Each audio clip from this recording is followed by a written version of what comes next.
Peace y'all, I am ICC and today I am reviewing the SN30 Pro and the SF30 Pro. These 8bitdo controllers were released on December 10th of 2017 and I received mine shortly after. I have been using it ever since, so this is not a same day review. Before we begin, I want to clarify that I am using firmware 1.22. It was made available on December 20th.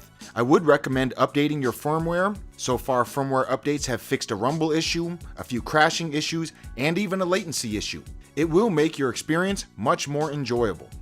These controllers come with a Usbc cable, which I don't really care for. I only have 3 Usbc cables, and that's including the one they gave me. I would prefer a micro USB cable because I have about 20 of those laying around. Both controllers support rumble and motion controls. It isn't HD rumble, but Nintendo owns that. Also, I have not found a way to turn off the rumble, but I would like that as an option in case I would like to conserve battery life and game longer on a single charge. Hopefully 8bitdo can think of a way to turn it on and off. These controllers have a turbo mode. I don't remember these on any previous model, but I don't really use any turbo functions. The one thing I will add, the turbo doesn't work on the Nintendo Switch, and I do like that. It can help prevent cheating considering the Switch is online. Both of the controllers are the exact same besides just a few things. On the SN30 Pro, X and Y are concave, while on the SF30 Pro, they are convex. Obviously the color of the buttons are different, but if you look a little bit closer, the very last difference, the color of the controller itself is different. The SF30 Pro is a little darker to match the color of the Super Famicom, while the SN30 Pro is a little bit lighter.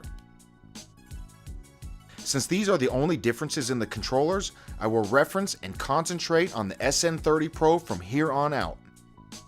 When comparing it to an original SNES controller, it's the same width and height. However, it is a little bit thicker so it can fit the L2 and R2 buttons. Which, by the way, I will mention, the L2 and R2 buttons are digital and not analog. I would also like to mention that the controller does have L3 and R3.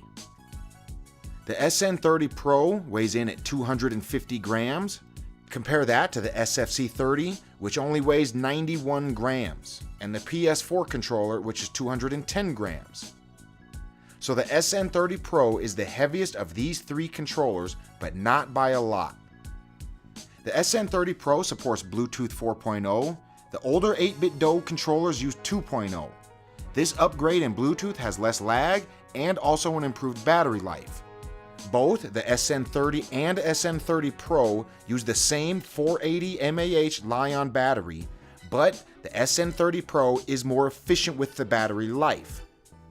It's advertised as 16 hours of gameplay per charge, and the charging should only take 1 or 2 hours. So far, this has held to be true, but I would be interested to see how the battery is holding up a year later after being charged multiple times. This controller has more buttons than, for example, the SFC30. Besides the obvious analog and L2 and R2 buttons, there are 3 additional buttons. On the top, we do have a sync button, and then a star and home button. This is helpful if you want to use the SN30 Pro on your PlayStation or Xbox console, which I can show you how to do. I will release a video on that later on. When it comes to support, the SN30 Pro and the SF30 Pro work out of the box with the Nintendo Switch, Windows, Mac OS, Steam, and Android. The box says Raspberry Pi as well, but I have yet to get that fully working. 8bitdo support said that it is coming in the future.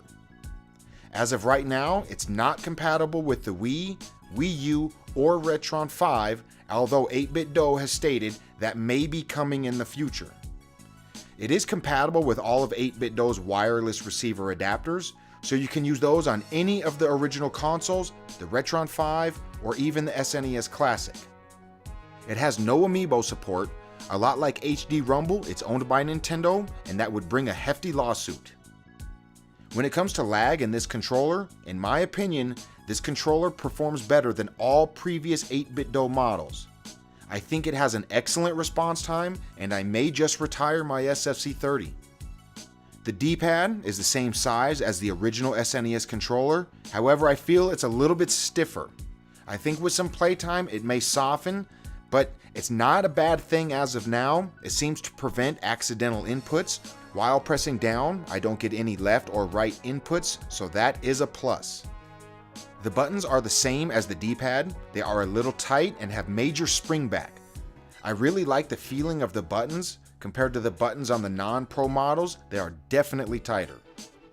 The analogs are short. Some people may like them taller, but I like this size of analog.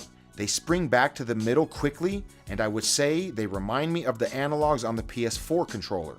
One thing I would have liked to have seen is the hexagon shape around the analog like the Nintendo 64 controllers. I always liked how it has a small notch so you know you are at an exact direction. So my final thoughts on the SN30 Pro and the SF30 Pro, I would have to say 8bitdo is trending in the right direction. The packaging is optimized and there are no more keyrings and keychains. This saves money so that cost can go into the controller rather than the packaging, and it shows. The change to Bluetooth 4 is one of the biggest improvements in my opinion, but I don't know why they chose USB-C. Maybe it charges the battery faster. I don't know, but I would have been okay with a mini USB or a micro USB. But anyways, this controller gets a thumbs up from me. This has become my go-to controller for everything retro. I like it basically for every console besides PS3 and PS4. I'm ICC. Thanks for watching, y'all. Peace.